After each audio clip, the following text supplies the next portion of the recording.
السلام علیکم friends, welcome back to Top Smarties drama serial مفاد پرست۔ زارا کو اس بات کا احساس ہو رہا تھا کہ ہادی اور مریم میں کچھ نہ کچھ تو ہے،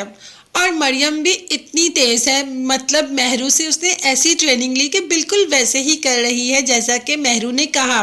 مجال ہے مریم کوئی بھی بات کرنے دے رہی ہو ہادی کو زارا سے، جیسے ہی وہ کوئی بات کرنے لگتا ہے تو درمیان میں کوئی نہ کوئی بات لے کر بیٹھ ہی جاتی ہے، بلکہ کھانے کی ٹیبل پر تو کہتی ہے کہ ہادی کو اس ٹیبل پر زارا کے علاوہ کوئی نظر ہی نہیں آ رہا، جس پر ہادی کی ماں کہتی ہے کہ میں تو چاہتی ہوں کہ دونوں کو ایک دوسرے کے علاوہ کوئی بھی نظر نہ آئے،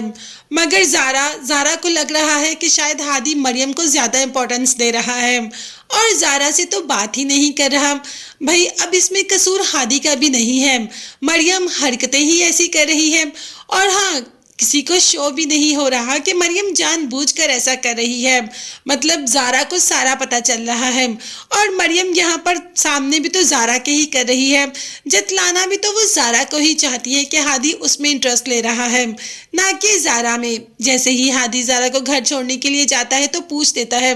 کہ آخر تم مجھ سے ناراض کیوں ہو؟ زارا نے کہا کہ اچھا آپ کو اس بات کا احساس ہو گیا کہ میں آپ سے ناراض ہوں؟ ہاں احساس تو ہو گیا کہ کیونکہ تم بہت چپ ہو، مگر تم کیا مجھے بتاؤ گی کہ تم مجھ سے ناراض کیوں ہو؟ جس پر زارا نے کہا کہ اگر پتہ چل گیا ہے تو اس بات کا اندازہ بھی لگا لے کہ میں آپ سے ناراض کیوں ہوں۔ تو زارا سوچ رہی ہے ہادی تو کبھی وہ سوچ بھی نہیں سکتا، مگر ہو کیا سکتا ہے، یہ سب کچھ زارا کو شو کروانے کے لیے ہی تو مریم کر رہی ہے۔ گھر آ کر بھی زارا یہی سوچ رہی تھی کہ کیسے ہادی مریم کے آگے پیچھے پھر رہا تھا، مطلب مریم اس کو مجبور کر رہی تھی کہ اسے نہ چاہتے ہوئے بھی مریم کی بات سننی ہی پڑ رہی تھی۔ اب زارا اور برداشت نہیں کر سکتی، انگوٹھی اتاری اور سائڈ پہ رکھ دی، مطلب وہ ہادی سے منگنی توڑنا چاہتی ہے، ایسے تو مریم کا کام آسان ہو جائے گا، اور مریم کا کام تو ویسے مہرو نے آسان کر ہی دیا ہے، مہرو نے اپنی زندگی کو بھی کافی آسان بنا لیا۔ ساس اپنا گھر مہرو کے نام نہیں لگانا چاہتی، جس پر مہرو نے کہہ دیا کہ ٹھیک ہے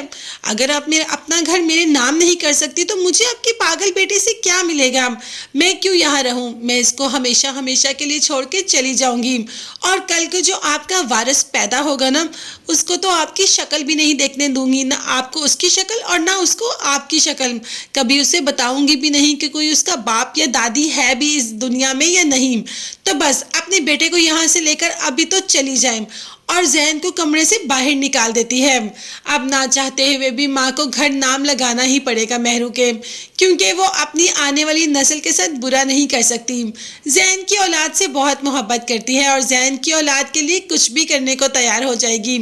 ابھی تک یہ تو پتہ ہی نہیں کہ زین کی اولاد ہے بھی یا نہیں، جب یہ پتہ چلے گا تب تو چلے گا، ابھی تو گھر نام لگوا ہی دے گی مہرو کی، مگر وہ گھر بھی تو سلمان مہرو سے لے لے گا۔ دیکھتے ہیں آگے آنے والی ایپیسوڈز میں کیا ہوگا، تب تک کے لیے چینل کو لازمی سبسکرائب کیجیے گا، بیل آئیکن بھی پریس کریں تاکہ ہر ویڈیو آپ تک بآسانی پہنچ سکے۔ اپنا بہت زیادہ خیال رکھیے گا، اپنی قیمتی دعاؤں میں مجھے اور میری فیملی کو بھی یاد رکھیں۔ نیکسٹ ویڈیوز تک کے لیے اللہ حافظ، bye bye and take care.